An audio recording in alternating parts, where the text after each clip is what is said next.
right, here I go again. Today I'm with this lovely guy, Nelson from Colombia. And I'm gonna record like this with a cell phone. Later, I'm gonna figure out how to use the. I know that I can use Zoom, but on Google Meet, not so sure.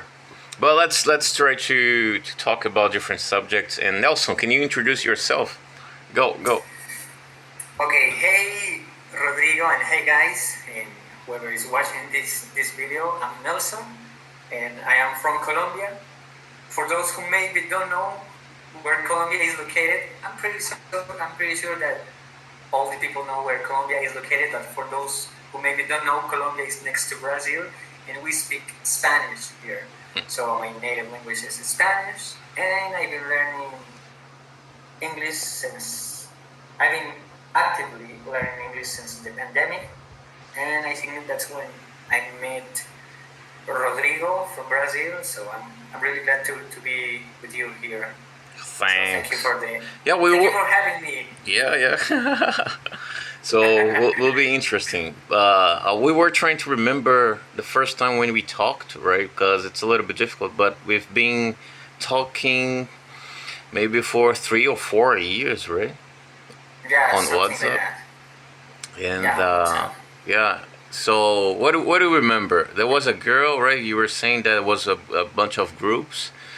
And Yeah. then I remember that I was learning more about French, so that's why I was in different groups and practicing Italian and learning the beginning of Deutsch at that time. But I was spending much more time learning French. And then I created because I met a lot of people that they were able to speak well different language. So then I remembered a little bit about the girl that you said. Do you remember her name? I don't remember something. It was like a Nigerian name, like an African name that was kind of difficult. But I remember that she introduced you. She introduced you to me. I guess that's Yeah. the proper way to say that. And then we start talking because we were in the same group. We were learning. I was trying to learn English, and you have an English group for maybe beginners and intermediate. No, come on, man. learners. You are not trying to learn English. You're improving. Your English is pretty I was good. trying to You're, improve. to improve. I was trying to learn because I started seriously learning English in 2020 during the pandemic, as you said before. So I was trying to improve, but at that time I couldn't speak at all. So I used to text. Maybe I used to send a small texts, small phrases. I used to text a lot at the time. Oh, Now no, I remember that you were able to speak well. Maybe it was you didn't have people to practice, and then you were writing much more than speaking. Your listening skill are pretty good too. It's pretty good.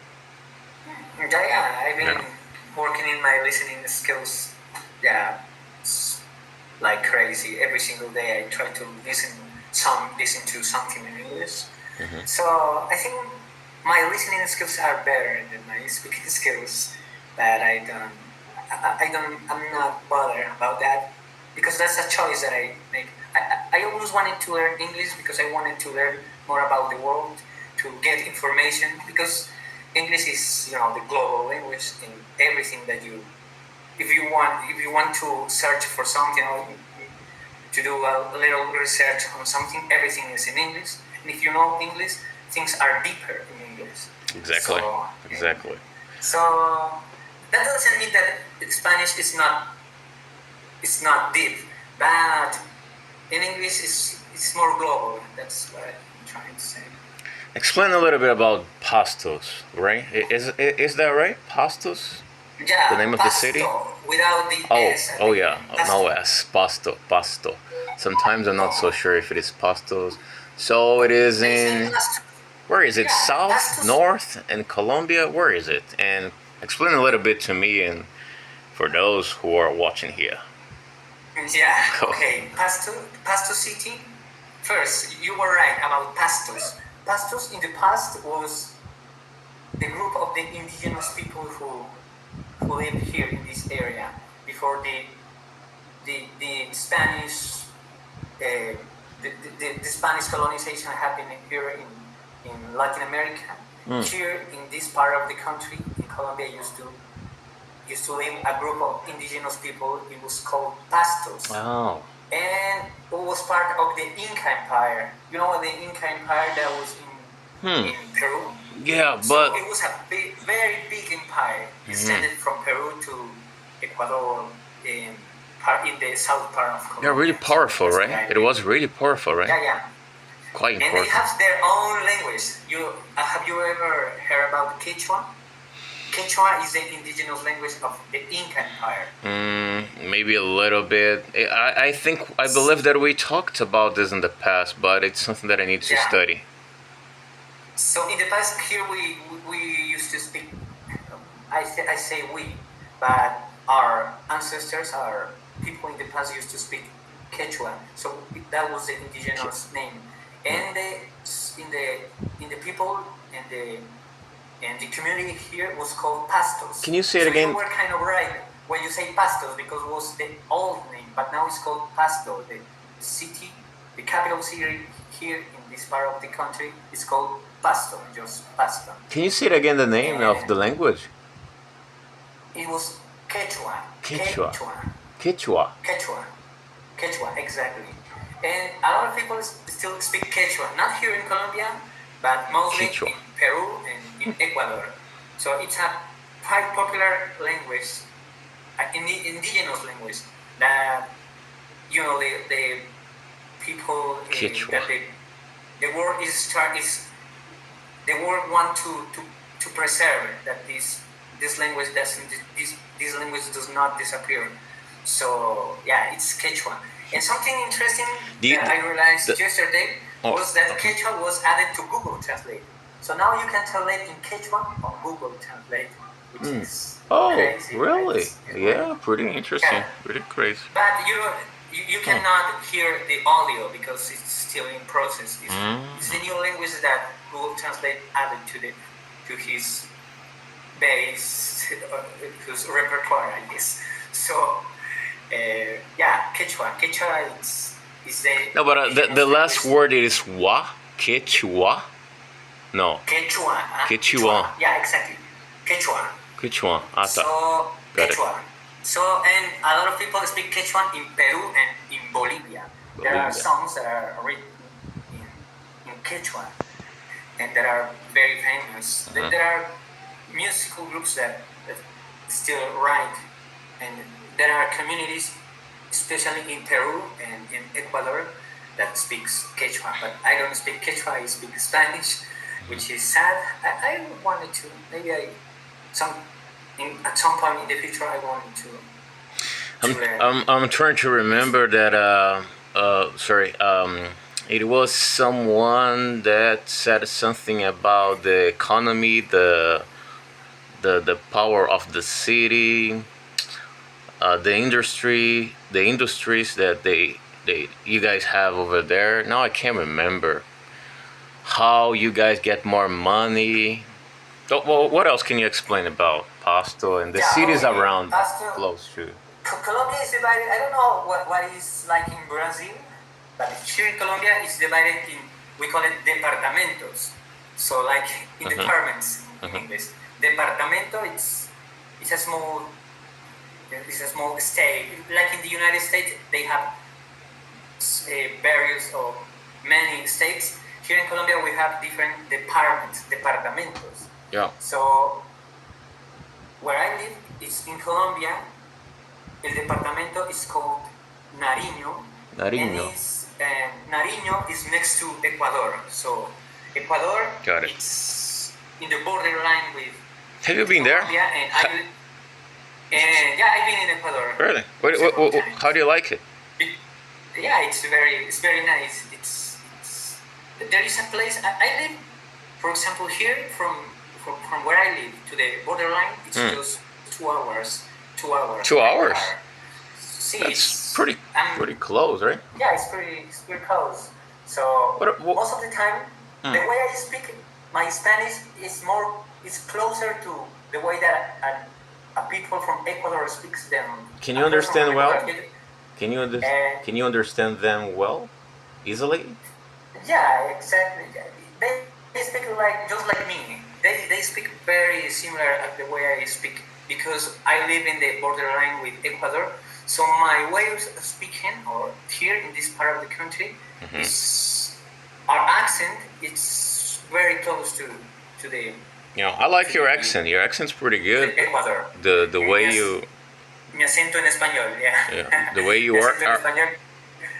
So, en Spanish, mi acento en español es más parecido al ecuatoriano que al español del centro del país. For example, in Colombia there are different accents. I'm pretty sure the same thing happened in Brazil. People from the north speak in a different way from people from the south. People from the west to the other, the opposite side, to the east. People from the jungle, from the Amazonia, I don't know how do you say that. From the Amazon. Oh boy, Amazonense, Amazonas. Oh, now you got me. Yeah. I can't remember. Yeah, something like that. Yeah, but you get the idea. So here it's the same. People from the coast speak in a different way. So I speak in a Pastuso accent. I have an accent that is from Pasto City, and it's kind of different from. Yeah. So far I can remember just the general accent and yours. Your accent is different from another. I don't know. Maybe the capital. The capital and the Pasto, they have different accent. But what I'm trying to say, la parte de la entonación, de la articulación de los sonidos es buena. Entonces escucho bien. No es muy difícil para comprender las palabras. Claro que se habla. De hablar con personas de afuera, trato de articular mejor, trato de hablar mejor para que ellos puedan entender. Sí. Pero cuando hablo con no sé si te pasa lo mismo a ti, cuando hablas con personas locales, cuando hablas con personas de tu misma ciudad, tú hablas mucho más rápido y utilizas manerismos o slangs. You speak with the slangs, you speak really fast when you speak with people from your own city or from your own region. And when you try to communicate with people from another region, you try to express more clearly. Sí, por supuesto. Acá sí.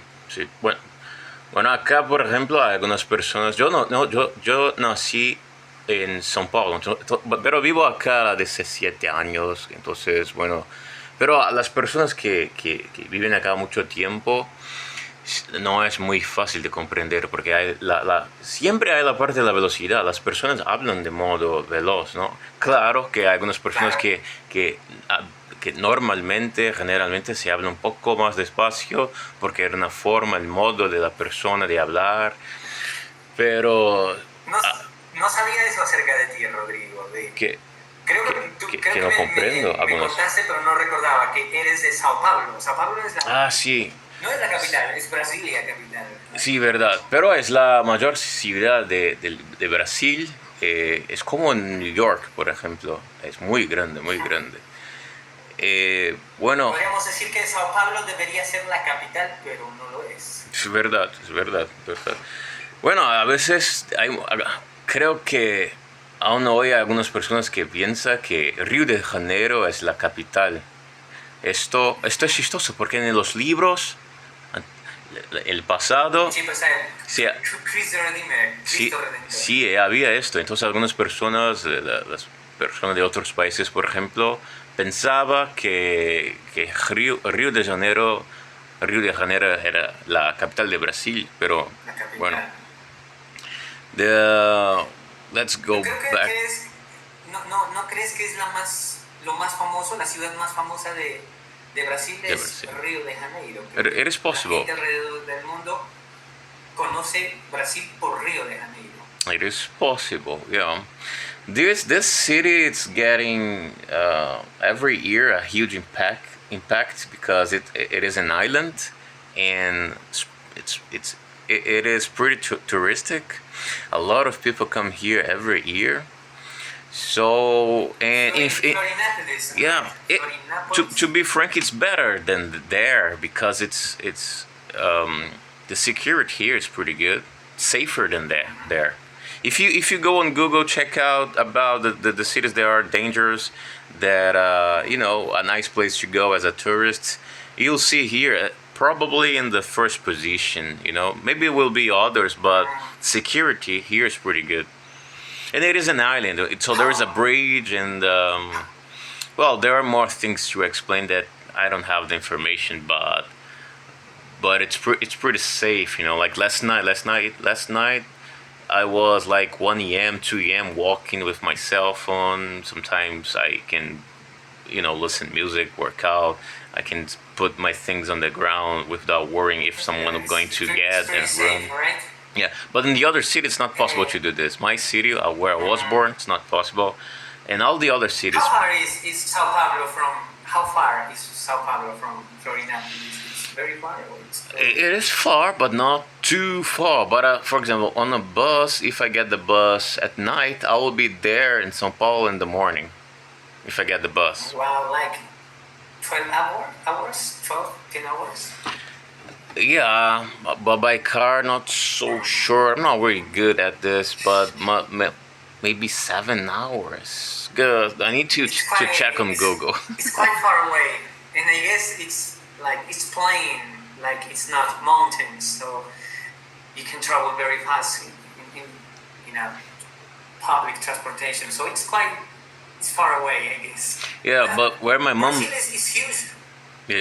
Brazil is huge. It's pretty impressive, and it's so huge that we don't have an idea, a clear idea. We don't have it. We live here for many years, and it's our country, but we don't have the idea how big it is. It's complex. Yeah, because you can start in Uruguay and Argentina in the one part, the southern part. In the north, you can go to in the borderline with Venezuela, right? So it's huge. From Argentina to Venezuela, you cover the whole continent. Yeah. So Have you been there? Have you been there in Venezuela? No. I know Venezuelan people because they are all over the world now, but I don't. Yeah. Which country would you like to visit here in the South America? In the south, probably Brazil and Peru. Peru? Why Peru? Brazil. Why? Peru because of the history. Have you ever heard about Machu Picchu? Yeah. There's a lot of spirituality there, right? You know that? Yeah. A lot of spirituality in Peru. Brazil too. Yeah, and a lot of history and archaeology. Yeah. Yeah. Machu Picchu, it's a city that was hidden, that was like lost during I think 200 years. So it 200 years. It was this city that was lost, and nobody knows about this. After one person discovered this myth of this lost city, which is crazy because it was something relatively new. So yeah, can you imagine now that maybe in Brazil there is a city hidden in the mountains and nobody knows about that? It was mind blowing when they discovered Machu Picchu. Yeah, it is crazy. It is crazy because the city, it is like a reflex of the people, which is much more important. And then if there was a city, we need to think about the people. And then when you think about the people, we think about knowledge, we think about books, we think about ideas, things that the people used to do there. Not exactly technology, but the way they figure out how to live. So medicine, so natural medicine, probably some kind of spirituality. So when we talk about city, there are a lot of things that are important, but more specifically about the people. So how they live, the thoughts, the culture, that I really like. The language. For example, I really like history. So, for example, I said Peru because it was, as I said before, it was the home of the Inca Empire. So, the capital of the Inca empire was in Peru, and I don't know what happened in Brazil. For example, I'm pretty sure people from Portugal, from Europe, they came to Brazil and they bring Portuguese as your language. That's why you speak Portuguese now, because people from Portugal, they colonized Brazil in the past. Here in Latin America, you know, Spanish, the Spanish colonization came here, and the people who were the main empire here in the Spanish-speaking world was the Inca Empire. Was the biggest, one of the biggest.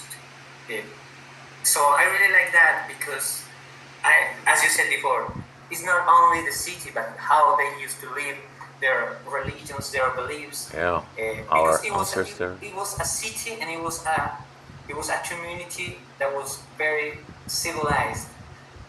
So they knew about astrology. They knew about the phases of the moon.